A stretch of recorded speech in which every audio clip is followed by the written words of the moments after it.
would be most useful for you in our conversation today? Right now, I'm really struggling with with a personal statement essay. I don't know what to write. Like, I know that I have to write why I want to go to law school, but forming a story in a way that is, how do I say, that is compelling, but at the same time doesn't make you sound like you're whining is a bit of a struggle. I've been struggling with it all week actually, and I really have to submit it today only. I have a friend who helped me out. He works in the media, so he's good with editing and that sort of thing. So he did try to help me out, but still, it's really hard to paint a picture that is, how do you say, that is compelling enough with words. That's my problem right now. Of course, of course. Now, it sounds like your friend's able to help with the copy editing, like the proper grammar and sentence structure and all of that. But what about the topic, though? Yeah, and he even suggested a structure. He said that, I'm reading from what he made notes. His handwriting is terrible, so I don't think you can read it. So he said you should start with a series of flashbacks which escalate in severity, showing that your character development and resilience. And then he said that show how that motivated you to make a change into law, because earlier, before pursuing law school, I used to work in media. So he said that show how you made that change. I mean, he's right. I know he's right, but I just don't know how to make that happen. I mean, he can't write it for me, right? Like, of course, I don't know how to make that happen, and it's really embarrassing considering I was an editor. Well, I'm going to be honest with you, Olivia, because I don't think your friend is right, and I'm gonna tell you why. A series of flashbacks showing your character and perhaps how it's evolved over time.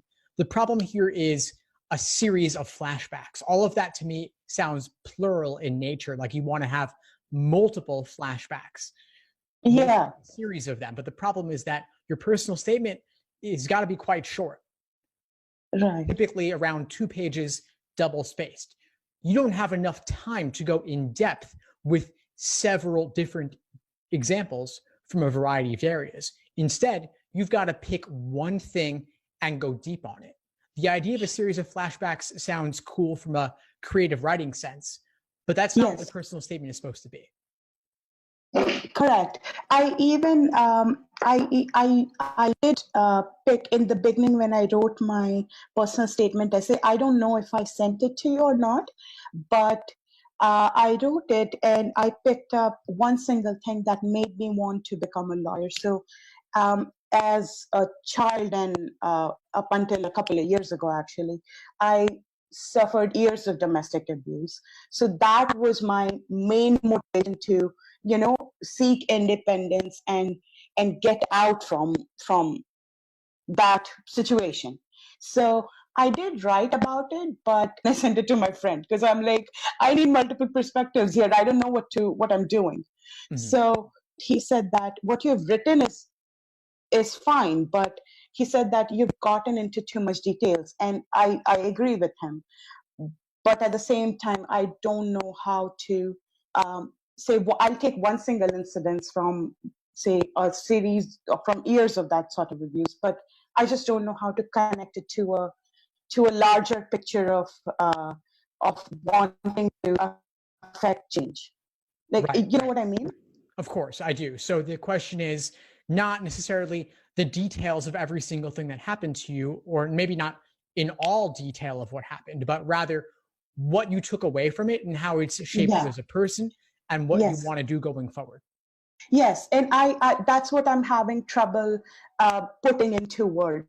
I know what I got from it, in the sense that I want to be independent, I want to affect positive change, and that being in that situation inspired me to believe in, how do I say, I believe in justice kind of thing, and that's why law is, I mean, justice, it's not rocket science. You can figure it out. Like, that's why I want to become a lawyer, but telling it in a compelling manner is my problem. Okay, so because I'm having trouble putting it into words. Yeah. Let me ask you this. Why do you want to go to law school specifically in terms of what you want to do afterwards? Do you have an idea? I do have an idea. I want to work in corporate law. What I want to do is I want to work in corporate law, but at the same time, I also want to, while I'm in law school, I don't want to just wait around until I graduate and write my bar exam and et cetera, et cetera, et cetera. I want to, while I'm in law school, I want to get involved in clinics and that deal with this sort of domestic abuse, like criminal justice kind of thing. And I also want to, I just feel that after law school, if I go into corporate law, I worked in a corporate law firm and I thrived there. And I worked in two personal injury law firms, and I was not happy there. So I know for a fact I gel well with corporate law. Okay, cool. Now, the clinics you want to work on in law school, is it possible that you might want to continue that work pro bono on the side after you graduate? Yes, I would. Yes, I would. Then I would talk about that. Everything you just said about what you want to do in the clinics, share that. That, obviously your personal experience has shaped the work you want to do in these clinics. And that's a concrete example of what you want to do in law school, connecting it to your personal experience. The corporate law seems quite unrelated, other than that you've had exposure to it. Right. But in perhaps a separate essay, you could talk about that. So the domestic abuse in the clinics, that could perhaps be the topic for a diversity statement, an addendum. And then your main personal statement could relate to the work you've done in corporate law, showing that you have real world exposure to what the practice of law is actually like. So I'm just making notes, whatever you're saying. Later on. So what you're saying is, what if I do something like, I show that in this thing happened to me. Oh my God. So this particular thing happened to me in what paragraph 1. I say that while I'm in law school, in the clinics that your law school offers, I would like to do criminal justice, and I would like to help people who are not able to get legal representation, or who are not able to afford legal representation while I'm in law school. And then after the third paragraph, can I say, after I graduate, I would like to do corporate law, because like you said, I've had real world exposure to it. But on the side, but I would also like to do pro bono work in, say, domestic violence cases, or say something like that. Can I say that? Absolutely. Something like that would be fine. I would probably keep the diversity statement or an addendum focused on the domestic abuse related law, the clinics and such. You don't even need to mention corporate there. You could just say, I'd want to continue this pro bono work in some capacity after graduating from law school. And then the main personal statement could talk about the corporate law exclusively. Have that be a focus. So a separate focus for each essay. Okay, that probably makes more sense. So how, say, when I'm trying to say in my personal statement, let's say when I'm trying to focus on corporate law, how should I structure it? For the corporate law one, well, I'd want to know more information about the work you did. Yeah. Can you share more about it?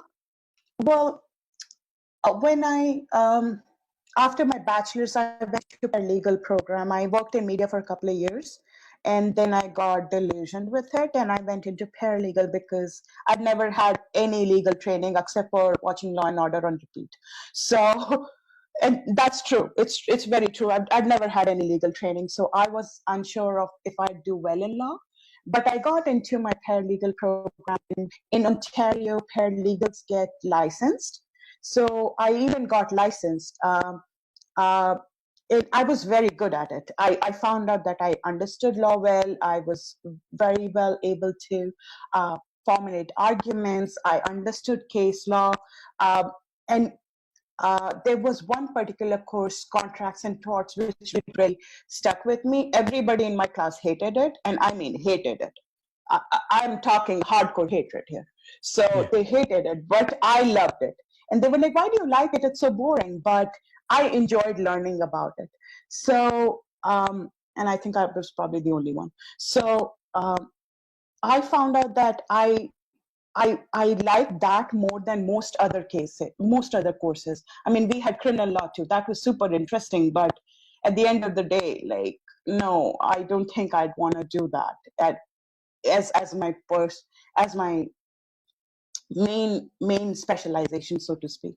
So then I graduated, and we had to do a field placement, sort of like an internship at the end of your program, so that you can complete your field placement and then you can get licensed. So I spent months basically dropping off my resume. I would literally take a walk downtown at the financial district, and I basically just dropped off my resume with HR people. I'm like, call me, I didn't say call me maybe, but I did say call me, when a position opens up.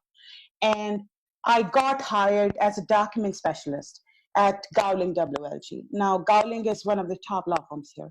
That was the corporate law work I did. So in that, I did revisions, I did proofreading, a lot of proofreading, because you have to pay attention to details and everything, of course. You probably know this more than I do. I compiled report book, record books, closing books, estate law books, a couple of corporate minute books as well. And I did transcriptions, so people would send their recorded whatever the recorded stuff was, like lawyers, legal assistants, law clerks, whoever was sending it through. They would send it through a software, Interfirm software, Big Hand it was called, and then I would transcribe that. Sometimes assist other lawyers, other team members who were more senior than me. Like I was the junior most person in that department. So I would assist them sometimes in anything. Like they would do these big agreements, which they were like 100-page agreements or something, and they would have to insert riders, make sure that formatting was right.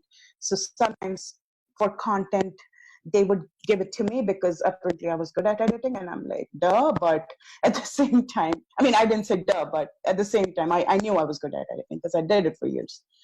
And hold on a second, Olivia. I think we've got what we need already right now. So I'm going to cut you off for a second just so that we can. Okay, great. No problem. So basically what I'm hearing is that you're highly self-motivated and driven.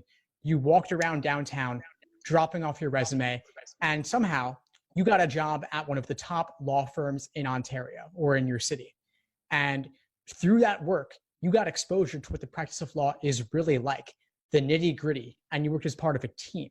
And through that exposure, you discovered that you were good at this and you loved it, and you have that real-world exposure that you want to continue pursuing after you graduate from law school.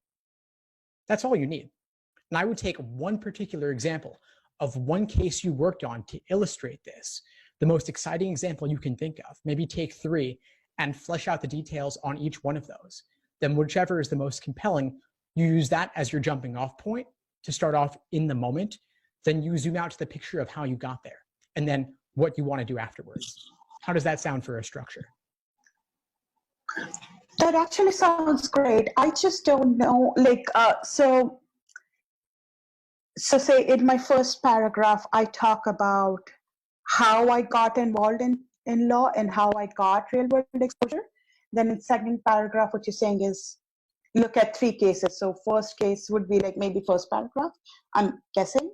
Not exactly. What I'm saying actually is, as part of your brainstorming exercise, write out 3 different examples, but don't use all 3 in the final draft. Pick whichever is the most compelling. Right one. And use only that one in the personal statement. And rather than listing everything chronologically, start with that compelling example. Then go back and talk about how you got there, dropping off your resume. Then talk about a little bit of describing what your day-to-day activities are like.